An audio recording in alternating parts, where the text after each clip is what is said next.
धन्यवाद सभापति महोदय। गले लगाते हैं। जब नाश मनुष्य पर आता है पहले विवेक मर जाता। सभापति जी, सब चंगा से सरकार की बातों को हम लोग सुना जाए उस पक्ष के तो सब ठीक है, कहीं कोई गड़बड़ी नहीं। धन प्रबंधन एक बड़ा विषय है और आपके माध्यम से सत्ता पक्ष से कहना चाहता हूं, बहुत कम समय, केवल एक उदाहरण देकर बात खत्म करूं। ऐसा धन प्रबंधन है कि हम सांसदों को 5 करोड़ सांसद निधि मिलती है, यह जनता भी जानती है और सरकार भी जानती है, लेकिन मिलता कितना है? 4 करोड़ 90 लाख। और जब वो जिले पर आप धन लिखेंगे तो 2% स्टेशनरी चार्ज कटेगा और 18% जीएसटी कटेगा, तो मिलेगा आपको 3 करोड़ 90 लाख का ही बमुश्किल काम करा सकते हैं। यह सरकार का धन प्रबंधन है। अगर इससे अधिक हमारे सत्ता पक्ष के साथी पाएंगे तो हमको बताएंगे। जो धन प्रबंधन है, बड़ा अच्छा लगा था वित्त मंत्री जी का उस दिन का भाषण सुन करके कि 7 लाख तक हम टैक्स नहीं लेंगे और 30 करोड़ जो कमाएगा 30 लाख उससे इतना लेंगे, 80 करोड़ जो कमाएगा उससे इतना लेंगे। लेकिन ये नहीं बताया गया जो डायरेक्ट कर है, इनडायरेक्ट कर में आप जनता मारी जा रही है। डायरेक्ट कर वालों को कितना लाख रुपया उनका बट्टे खाते में डाल दिया जाता है। जो अधिक करदाता है उनका कर्जा माफ होता है और उनके धन बट्टा खाते में डाल दिए जाते हैं, और कम कर देने वाला मतदाता उसका पंपिंग सेट का ऋण भी नहीं माफ होता है। 10,000 रुपया कर्जा लिया है वह भी माफ नहीं होता है। मैं सत्ता से कहूंगा सब चंगा से, लेकिन कब चंगा से?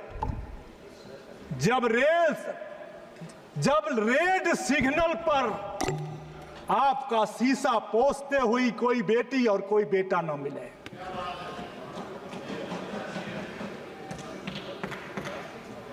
जब शादी पैसे के अभाव में किसी बेटी की शादी रुकती है तब पीड़ा होती है। और जो हमारा धन प्रबंधन है, माननीय सभापति महोदय,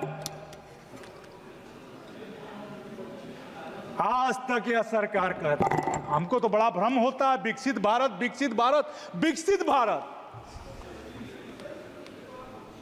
और इस विकसित भारत की कल्पना में मैं साधुवाद देता हूं अपने भारतीय जनता पार्टी के भाइयों को कि सदन में भाजपा का नाम लेना बंद कर दिया है। केवल माननीय मोदी जी का नाम से शुरू भाषण होता है और उन्हीं के नाम पर खत्म होता है। लेकिन विकसित भारत में आप देखा, थाने का चौकीदार आज भी 400 रुपया रोज नहीं पाता। गरीबों की सेवा करने के लिए आंगनबाड़ी कार्यकर्त्री, रोजगार सेवक, सहायिका,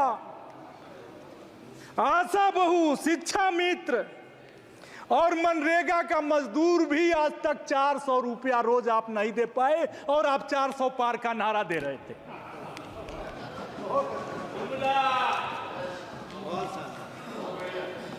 आपने बड़ा शौचालय बनाया, इतना शौचालय बनाया कि कितने का? 12,000 का। अरे जाइए 5 स्टार होटल में एक कमरे का भाड़ा 12,000 है। लाख में मैं भी लाख वाले में नहीं गया मैं। हाँ, ये जरूर है कि आप जल नल से पानी दे रहे हैं फ्री में तो छाती पीटा जा रहा है, लेकिन यह अभी तो देखें कि 1,000 रुपया 1 लीटर पानी और 50 रुपये में 1 लीटर दूध मिल रहा। मैं आपसे अदब और तमीज से कहना चाहता हूं माननीय सभापति महोदय, टैक्स, इनडायरेक्ट टैक्स किस तरह से आता है? सभी सांसद हमारे बैठे हैं और सरकार के लोग भी अगर बड़ी गाड़ियों से न जा रहे हों तो हर शहरों में लेबर बाजार लग रहा और वहां 400, 500, 1000 लेबर। और कोरोना के बाद जो आपने की व्यवस्थाओं से हजारों किलोमीटर लोग पैदल चले। ट्रेन हमारी थी लेकिन लोगों को पैदल चलना पड़ा, मरे, सारे रोजगार बंद हुए। और वह लोग जो लेबर हैं वो काम के अभाव में इतने महंगे सीमेंट छड़ मालिक घर बनाना बंद कर दिए। और ज्यों ही वो भी जाते हैं, जान लेना शाम को शराब पर आप सबसे अधिक टैक्स लेते हो और वो लेबर भी शराब पीकर आपको टैक्स देता है और कर प्रबंधन में, धन प्रबंधन में आपकी मदद करता है। लेकिन आपने उसके बच्चे के पढ़ने के जब इंतजाम का समय आया तो उस पर आप जीएसटी लगाते हो कॉपी और किताब में। इन्वेस्ट की बात होती है, मैं समय नहीं लूंगा, मेरे दल के दूसरे साथी को बोलना होगा। इन्वेस्ट के नाम पर उत्तर प्रदेश में जब से सरकार बनी है करीब 7 बरस से रोज इन्वेस्टर बुलाए जाते हैं कि आएंगे, इन्वेस्ट करेंगे और हमारा विकास होगा, हमारा धन बढ़ेगा। लेकिन इन्वेस्ट पर कितने करोड़ रुपया खर्चा हुए? जितने करोड़ रुपया खर्चा हुए उतने का भी निवेश हमारे प्रदेश में नहीं हुआ। आप निवेश ठीक करेंगे नहीं, आप उधार देंगे, उधार लेंगे नहीं, आप अगली बाजार को देखेंगे नहीं। आपने माल संस्कृति ला दी। आप भूल गए कि छोटा व्यापारी 1000 रुपए में किराए की दुकान लेता है, 500 रुपया, 1000 रुपया उस दुकान का भाड़ा देता है।